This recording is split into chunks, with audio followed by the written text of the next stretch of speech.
So thanks for showing it. Don't look. This is what not to do. Yeah. No, all you need to do, Janet, tell me if I'm right about this, and I have done it. These are my old ones that I don't give out anymore. But it's similar, the new one I handed, is we need to, the brokerage emblem name needs to be larger than your own branding. Absolutely. Name, Yes. whatever. Yes. So yes. So good do you question. find your own branding in addition to that is obviously you do since you use it. but It's both. It's really, really both. And I want people to go to the Cascade Team. Yeah, my website, I tell them, is a place for them to look at my listings. If they want to know about our program and how amazing our company is, I drive them to the Cascade Team site. My site is a little sort of Woodinville centric, and it's like, look at a listing, look how great the photos look, you know, that kind of thing. It's very specific to look how my photographer shoots this and how I describe it and that kind of thing. But when I want them to decide on a broker, I want them to go to cascadeteam.com because that's where all of the really great stuff is about what we offer, the tools. So Shannon, what do you kind of describe it like? Basically, your site is the drill down of Woodinville. Yeah. I mean, you got the Yes. Cascade Team, obviously with the program and all our bells and whistles. But if you're going to I'm drill not going down, rogue or anything. I just was curious. no, I'm just saying it's a drill down And about we're actually going to talk about that a little specific bit more team. coming up here. It's so about excellent. Woodinville, Yeah. and it's about my background, and it's Exactly. about, look at my listings. That's And I right. can see how each agent may want to brand themselves a little Sure. differently from the next. I will even say, like, you know, it's funny how the best agents do a lot of stuff similar, and even a lot of stuff we'll continue to talk about is a lot of things Shannon hit on. But this back page, Matt Jensen almost does the exact same back page. What he does on his listings, he usually puts a flyer box on there. He doesn't fill it often right away until after it goes pending. And in the flyer box, he puts Yes. this. So it's got the commission grid and stuff, and then it's filled with homes that he sold in his neighborhood. So and he works with his sellers. He sells their home first. And after it goes, not pending inspection, when the inspection is satisfied and it's pending, he then goes and stuffs the flyer boxes with this With here. those. So people grab these and like, oh look. So Carrie, for he those sold a that bunch don't of- have listings, I chose the little green box, the little house that we did, Yeah, the CD yeah, flyers, right. and I used your cartoon, the Yeah. little 1% Yeah. commission grid. Yeah. After, same thing like Matt has done, like he's saying to do the flyers. If you don't have anything and you don't have a flyer box, you can certainly do that with the little 1% cartoon. People will call. I've gotten listings and buyers from that.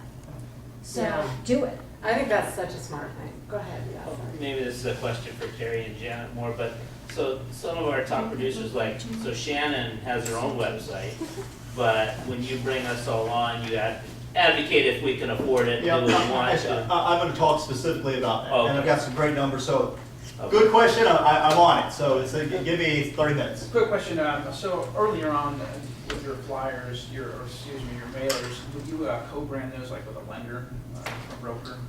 You know, I think that's a fantastic thing to do. I just never did that because I was trying to, when I look at this, and again, it might, again, sorry to keep harping on this, it might be going back to the old teacher in me. I'm only wanting to get a few messages across. Financially, that's a fantastic thing to do.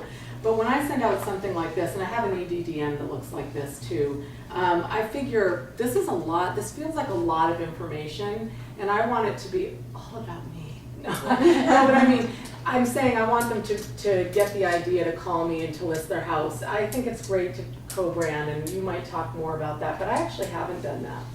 Yeah, no, I haven't. And this is impressive on the back. Let's just take a look at this for those of you that have it in front of you. Again, you don't need to have sold all of these houses, but they look at this, and I don't, you know, in these range. Articles of success is what we call it. Yeah. So- But really what it is it's meeting their needs, okay? You know, I know I've talked a lot about what I do and what I think and everything, but whenever I'm in front of a seller or a client, I'm trying to suss out what their needs are, and I'm telling you, everybody needs a good business model. And this resonates with them so much. They're like, well, my house is around 600 and it's 12,000. Holy man. It's funny to me, but I gotta tell you this, I'm surprised at how many people, I don't know if it's that they don't want to know, but they go, the difference between 1 and 3 is not that much. 1 and 3%. I mean, I know they know what it is, but it's almost like they're in denial. Yeah. But then when you put the number in their face, this is what a 2% savings is, they can't deny it anymore. That's right. They can't. So it's a great thing, and again, you don't have to have sold these, just use samples, like you said, the front shot of a house, and then a sample of how much. I'm gonna use yours, Sandy. Oh, you're welcome to. They're free reign now, I yes. was wondering about competition, what other companies are out there that have your same business model with 1%? There are a few smaller companies. Like Redfin? Redfin does 1.5. 1.5. I always tell people, we're in such a great position. I wish Redfin would advertise more, because really the more Redfin promotes 1.5% listing fees, and then we've got the 3D camera and everything else we do, this makes us look all the better. So it's a wonderful, wonderful thing for us. So actually I was doing an interview the other day and somebody asked me about Redfin. I'm like, I love it. I wish they would spend more money, because all of this is validating our message out there. It makes it harder for the Caldwell Winterscott to kind of blend their kind of name together. And it makes it harder for those guys, because people realize that when they see our value in everything we offer, because Redfin doesn't even come close to what we have for a listing package. Well, and let me talk about that for a second. That's such a great question. I think we absolutely have cornered the market for this. I'll tell you why. The only other one that anybody even talks about is Redfin, but if you know about their business model, in my mind, and this is just me looking at it, objectively, it's not a great model. Some person who's really never, doesn't get into the negotiating and whatever, runs and shows the house, and then they call somebody and say there's interest, and then that person calls me and says, my associate showed the house today, and I've had them not put things in contracts because the person who wrote the contract didn't go into that. The service isn't very good. It's weird. Yeah, Well, it's just weird, and I let people know that. I say, well, the person that shows the house and writes the contract and sits the inspection, that's 3 different people. You want somebody who's with you the entire way. And I explain that to them. It's not even, I don't even talk about the 1 and 1.5%. I figure they've already figured that part of it out by just going on the website. I say, here's what their business model is in a real life scenario, and it's not good. You need that advocate with you that each time you go to look at a house, they're starting to formulate a picture of what you want. If you have 6 different people showing you the house and 4 different people writing the contract, and another person sitting the inspection, they've already lost the game as far as I'm concerned. Do you anticipate John L. Scott or other companies are gonna go with your model someday? I don't know. I always wondered, years ago when we got started, at what point do they pull their head out of the sand? It seems like they have not, and they're kind of going the way of the dinosaur. It's, what I often talk to people, and you guys maybe have heard me say it, that there's 2 different business models. They're really set up to sell things to agents, and that's their business model. They charge a desk fee, they charge you for a coordinator, they charge you for things. The Cascade Team, we are set up to sell homes. I mean, we literally, we don't make a penny unless you guys are successful. And we spend thousands of dollars promoting your listings. The best example I always point out is an easy question right here. We've got about pushing 350 agents company-wide, but this main office has about 110 agents tied to it. About the same size as the Windermere office right here in Issaquah, so good apples to apples. Their average days on market is 77. Ours, just as of Monday, was 23. We sell our homes 3 times as fast because we sell homes. And it doesn't matter whether it's a new agent or experienced agent, $2 million to $200,000, we provide all this marketing for every single listing. Yeah, I want to say something to that. These are really good questions. And the reason I pointed at you and smiled is, when I interviewed with Carrie in 2008, this was right before the banks were collapsing, 2 weeks later after I said, yes, I'll join, whatever, if it was Saks or whatever went down for the count. And I actually said to Carrie, I go, is everybody going to be doing this in 2 years? I said, or we could just get, here we are, we're in 2015 and it's not happening.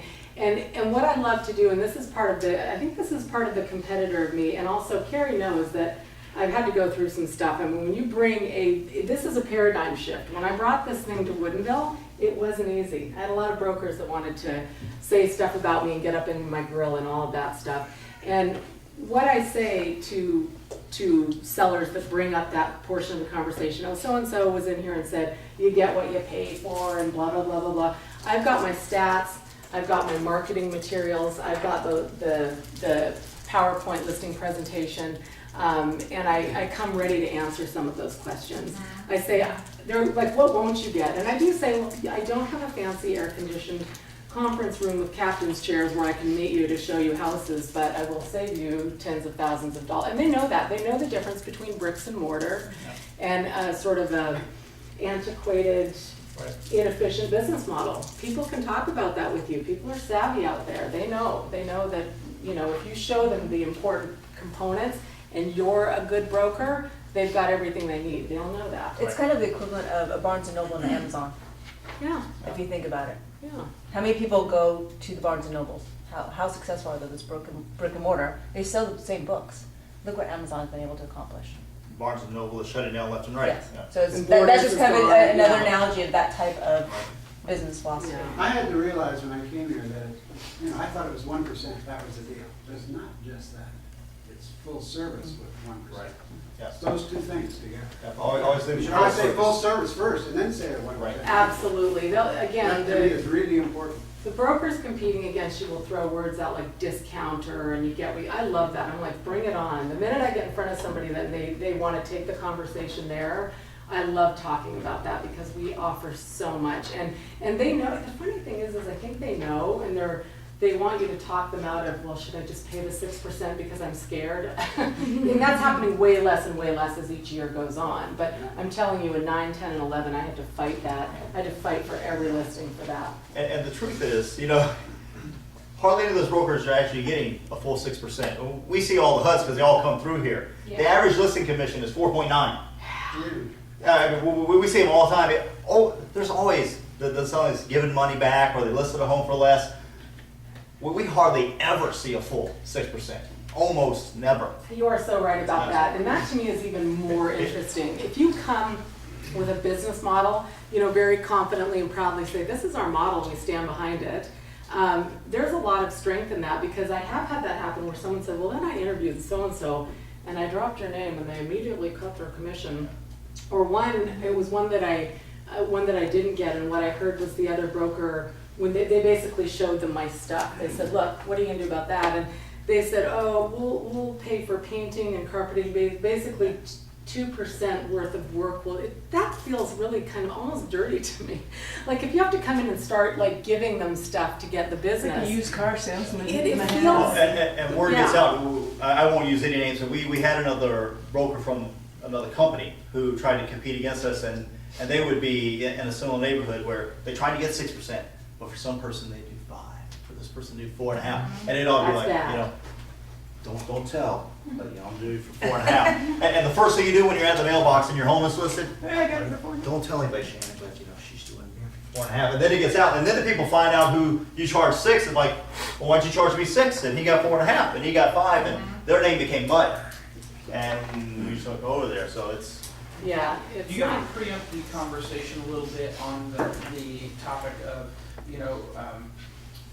of that difference in commission, as far as like, they're not going to be using professional photographers or stuff like that before they ask the question of like, how can you do over 1%? So say the first part again, do I have? Do you kind of preempt that conversation, just like in your listing presentation?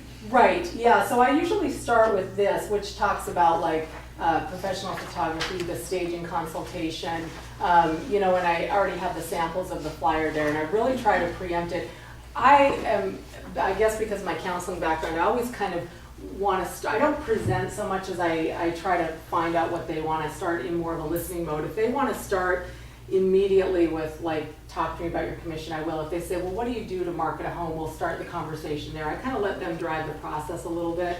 Sometimes I'll walk in the door and they'll go, what do you think my house is worth? So they might take the conversation right there, and I'm usually like, I don't know, I'll have to do a market analysis. But I really do I always try to keep it really positive. I mean, that's the thing that I don't, as much as I can get jaded and I go home and I might vent about, hearing about all this stuff, I always try to keep it on what we offer. And as I said, if I'm going to talk about another business model, I'll talk about that. I will never talk about another broker, or I'll never badmouth. If they say, did you ever work with another, I'll say, yeah, I worked with Windermere, and I always say, I have nothing bad to say about that company. However, let me tell you the difference in the models. And I do then go right into concretely, or on here, what we offer. So if you know that client's going to be having some more appointments with other brokers, if you kind of let them know, no, they're probably going to tell you that we're going to discount and that we're not doing this. no. When you go through the listing presentation and you show everything we do, I was just going to add that you don't worry about selling against the competitors and what they do. Sell what we have. That's What right. we have is phenomenal, and just stand by that and understand that, and your clients will walk away knowing that from you, the confidence that you have, that when somebody else comes in, and I always tell my clients, I'd love for you to interview everybody else first and then call me. And if Be you're the last excited, person you talk to. Yeah. I want to be the last person you talk to, because then you have a great understanding of what it is. I don't know what they do, and I don't really care what they do. It's kind of how I present it, because I know what I do. And at the end of the day, when you finish seeing what I do, you're gonna be more than satisfied with what I do. And that's where you have to have that self-confidence. There's so many listings out there, if you don't get that one, well, there's another one right down the street. And it really, and we'll do the listing presentation class, it's how you deliver it with confidence. I'm doing some stuff with Diego, Diego's transitioning to full-time right now too, but the listing he's got, we just got an offer in for $835,000 here in Issaquah. They had 3 appointments after us. When I finished the listing presentation, I immediately started working with them of what they need to get ready to list. They canceled those other appointments. We just went live. So it's delivering like that. They didn't even need to see the other people. We're good to go. And that's part of how I finish up, and we'll talk about going into that when I do that class. Apologize if you've already answered this. Do you have a ballpark average from a budgeting perspective cost of what you spend on your listings? I realize 3D photography, all the variables, but even. Boy, that's a great question. I really don't. I did for a while, and I'm sorry I didn't get to everything I wanted to talk about, but I do set goals, and I have percentages of like how much I'll spend on marketing. There was an old saying that you need to spend 20% of what you want to earn, like what you want your gross salary to be on marketing, and I sort of stuck with that when again, I would ebb and flow it depending on where I was with referrals versus needing to drum up business. But in terms of the actual listing itself, I don't. And one thing that I love about this company is there's so much that is part of our program, like the staging, and the price of the Matterport is ridiculously affordable for what you get for it. These are things that nobody else can touch. Nobody can touch those. So the fact that some of those are cost savings allows me to do some of the more, fluffy things, which is making the program flyers, and I've done that where I've stuck them in the flyer box. I'll spend a little bit more money, then I'll make more flyers and keep stuffing them in there because for whatever reason that neighborhood just kept grabbing. I'm like, somebody in there wants to sell a house, I'll keep stuffing the flyer box. There is this propensity to like, ooh, I want to save money, but I find that the more of your stuff that's out there, the more it comes back to you. I really do. So don't hold back on that kind of stuff. But I'm sorry I don't have a number. Yeah. But what I did say earlier is I shoot for that band of the type of house that I want to sell.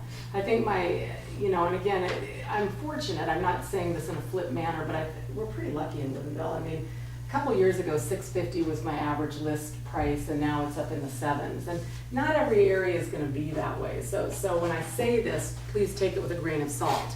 You might be like, my market has houses that are $350, and I'm not going to throw all that stuff out there. It's got to work for you. The numbers have to work for you. Very good. Yeah. Thank you, Shannon. Thank you. All right.